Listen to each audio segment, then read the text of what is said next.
Hi hello ನಮಸ್ತೆ friends. ರಾಜ್ಯ ಕಾಂಗ್ರೆಸ್ ಸರ್ಕಾರದಲ್ಲಿ ಒಂದಲ್ಲ ಒಂದು ಬೆಳವಣಿಗೆ ನಡೆದು ಆಗಾಗ ದೊಡ್ಡ ಮಟ್ಟದ ಚರ್ಚೆಗೆ ದಾರಿ ಮಾಡಿಕೊಡ್ತಾ ಇರುತ್ತೆ. ಪ್ರಮುಖವಾಗಿ ಸದ್ಯ ನಡೀತಾ ಇರೋ ಒಂದೇ ಒಂದು ದೊಡ್ಡ ಜಟಾಪಟಿ ಅಂದ್ರೆ ಅದು ಕುರ್ಚಿ ಸಂಬಂಧ ಇರೋ ಗಲಾಟೆ. ಸಿಎಂ ಸ್ಥಾನ ಬದಲಾವಣೆ ಕುರಿತು ಚರ್ಚೆ ಮುಗಿಯದ ಕಥೆಯಾಗಿದೆ. ಹೈಕಮಾಂಡ್ ಬದಲಾವಣೆ ಇಲ್ಲ ಅನ್ನತ್ತೆ.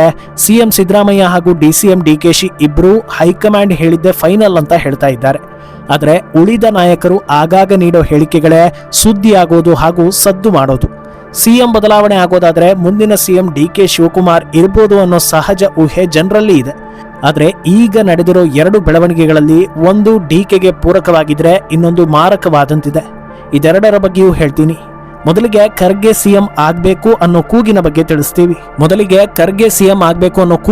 ತಿಳಿಸ್ತೀನಿ. ಮುಖ್ಯಮಂತ್ರಿ ಸಿದ್ದರಾಮಯ್ಯ ಅವರ ಉತ್ತರಾಧಿಕಾರಿಯಾಗೋದಕ್ಕೆ ಡಿಕೆ ಶಿವಕುಮಾರ್ ಒಬ್ಬರೇ ಅರ್ಹರಾದ ಏಕೈಕ ನಾಯಕ ಅಂತ ಬಿಂಬಿಸೋದಕ್ಕೆ ಡಿಸಿಎಂ ಬೆಂಬಲಿಗರು ಎಲ್ಲಾ ರೀತಿಯ ಪ್ರಯತ್ನ ಮಾಡ್ತಾ ಇದ್ದಾರೆ ಅನ್ನೋ ವ್ಯಾಖ್ಯಾನ ಇದೆ. ಈಗ ಹಿರಿಯ ದಲಿತ ನಾಯಕರ ಒಂದು ವರ್ಗವು ಎಐಸಿಸಿ ಅಧ್ಯಕ್ಷ ಮಲ್ಲಿಕಾರ್ಜುನ ಖರ್ಗೆ ಅವರ ವಿರುದ್ಧ ಅಸಮಾಧಾನಗೊಂಡಿರೋ ಸುದ್ದಿ ಬರ್ತಾ ಇದೆ. ಗೃಹ ಸಚಿವ ಡಾಕ್ಟರ್ ಜಿ ಪರಮೇಶ್ವರ್ ಮತ್ತು ಆಹಾರ ಮತ್ತು ನಾಗರಿಕ ಸರಬರಾಜು ಸಚಿವ ಕೆಎಚ್ ಮುನಿಯಪ್ಪ ಅವರು ಖರ್ಗೆ ಅವರನ್ನ ಭೇಟಿ ಮಾಡಿ ಮುಖ್ಯಮಂತ್ರಿಯಾಗಿ ಅಧಿಕಾರ ವಹಿಸಿಕೊಳ್ಳುವಂತೆ ಒತ್ತಾಯ ಮಾಡಿದ್ದಾರೆ.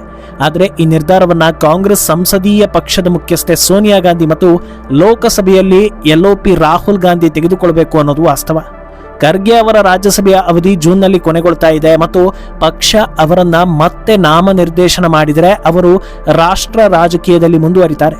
ಆದರೆ ಅವರು ಎಐಸಿಸಿ ಅಧ್ಯಕ್ಷರಾಗಿ ಉಳಿತಾರಾ ಇಲ್ವಾ ಅನ್ನೋದನ್ನೇ ಕಾದು ನೋಡಬೇಕು ಅನ್ನೋ ರೀತಿ ಹೇಳಿಕೆಗಳು ಕೈನಾಯಕರ ಕಡೆಯಿಂದ ಬರ್ತಾ ಇದೆ.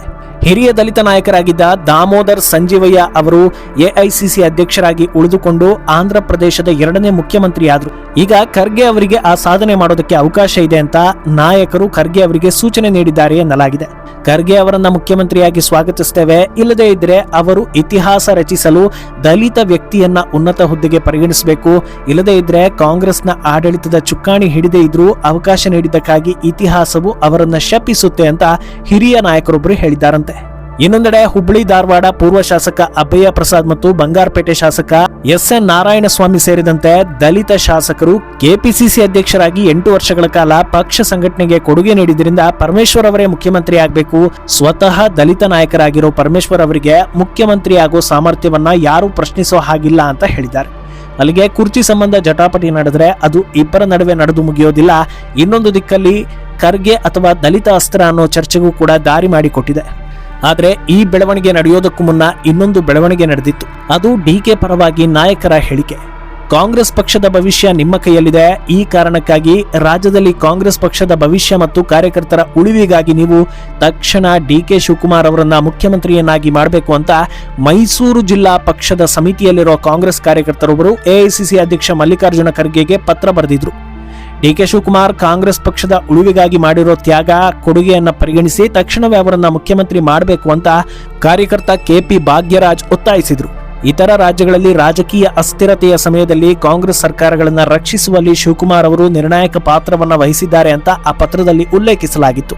ಮಹಾರಾಷ್ಟ್ರದಲ್ಲಿ ವಿಲಾಸರಾವ್ ದೇಶ್ಮುಖ್ ಅವರ ಕಾಂಗ್ರೆಸ್ ಸರ್ಕಾರ ಪತನದ ಅಂಚಲ್ಲಿದ್ದಾಗ ಡಿಕೆ ಶಿವಕುಮಾರ್ ಮಧ್ಯಸ್ಥಿಕೆ ವಹಿಸಿದ್ರಿಂದಲೇ ಮಹಾರಾಷ್ಟ್ರದಲ್ಲಿ ಅವತ್ತು ಕಾಂಗ್ರೆಸ್ ಸರ್ಕಾರ ಉಳಿಯಿತು ಅಂತ ಆ ಪತ್ರದಲ್ಲಿ ಬರೆಯಲಾಗಿತ್ತು. ಇತ್ತೀಚಿನ ವರ್ಷಗಳಲ್ಲಿ ರಾಜ್ಯಸಭಾ ಚುನಾವಣೆಗಳಲ್ಲಿ ಗುಜರಾತ್ನ ಅಹಮದ್ ಪಟೇಲ್ ಅವರನ್ನ ಸೋಲಿಸಲು ಬಿಜೆಪಿಯ ಕುತಂತ್ರಗಳನ್ನ ವಿಫಲಗೊಳಿಸಿದ ನಂತರ ಡಿಕೆ ಶಿವಕುಮಾರ್ ಅವರನ್ನ ಬಿಜೆಪಿ ತಿಹಾರ್ ಜೈಲಿಗೆ ಕಳಿಸಿತು. ಅಂತ ಪರಿಸ್ಥಿತಿಯಲ್ಲೂ ಅವರು ತಮ್ಮ ಜೀವನವನ್ನ ಪಣಕ್ಕಿಟ್ಟು ಕಾಂಗ್ರೆಸ್ ಪಕ್ಷದ ರಕ್ಷಣೆಗೆ ನಿಂತರು ಅನ್ನೋದು ನಿಮಗೂ ಗೊತ್ತಿದೆ ಅಂತ ಆ ಪತ್ರದಲ್ಲಿ ಬರೆಯಲಾಗಿದೆ. ಅದರಿಂದ ಈ ಪತ್ರಕ್ಕೆ ಖರ್ಗೆ ಪರವಾದ ಮಾತುಗಳು ಕೌಂಟರ್ ಅನ್ನೋ ರೀತಿಯಲ್ಲೂ ಬಿಂಬಿತವಾಗ್ತಾ ಇದೆ. ಆದರೆ ಏನೇ ಜಟಾಪಟಿ ನಡೆದರೂ ಕಾಂಗ್ರೆಸ್ ನಾಯಕರಲ್ಲಿ ಒಗ್ಗಟ್ಟಿದ್ದು ಈ 5 ವರ್ಷಗಳಲ್ಲಿ ಯಾವುದೇ ಎಡವಟ್ಟು ಮಾಡಿಕೊಳ್ಳೋದಿಲ್ವೇನೋ ಅನ್ನೋ ಅಭಿಪ್ರಾಯವೂ ಕೂಡ ಜನರಲ್ಲಿದೆ. ಈ ಬಗ್ಗೆ ನಿಮ್ಮ ಅನಿಸಿಕೆ ಏನು ಅನ್ನೋದನ್ನ ಕಮೆಂಟ್ನಲ್ಲಿ ಹೇಳಿ.